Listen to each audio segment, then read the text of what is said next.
Hi, good evening. இன்றைக்கி என்ன சொல்ல விரும்புகிறேன் அப்படின்னா, எங்கள் அம்மா அப்பாலாம் சொல்லுவாங்க, இடுப்பு வலின்னு படுத்துக்கிற, உனக்கு சாய சுவருன்னு ஒன்று நான் இருக்கேன், சாய சுவர் இல்லைனா தான் உனக்கு தெரியும் அப்படின்னு சொல்லிட்டு.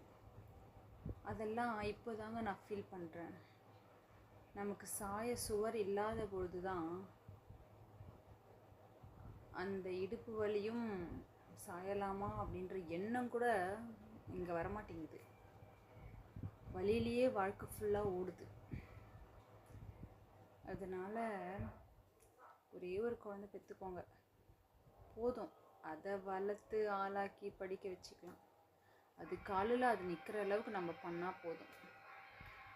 அதனால் இந்த 2 ஆப்ரேஷன் 3 ஆப்ரேஷனாக யாரும் பண்ணிக்காதீங்க. இதை பாருங்கள், 3 ஆப்ரேஷன் பண்ணிவிட்டு டெய்லி வலி தாங்க முடியலங்க. வெளியில் சொல்லவும் முடியல. டெய்லி வலிக்குதுன்னு சொன்னால் நடிக்கிறான்னு சொல்கிறாங்க. அதனால் நான் சொல்கிற பேச்சு கேளுங்க. 2-3 ஆப்ரேஷன்லாம் பண்ணிக்காதீங்க. ஒரே குழந்தையோட நிப்பாட்டிக்கோங்க. இது என் அனுபவத்தை ஷேர் பண்ணுறேன், ஏற்றுக்கோங்க. நன்றி.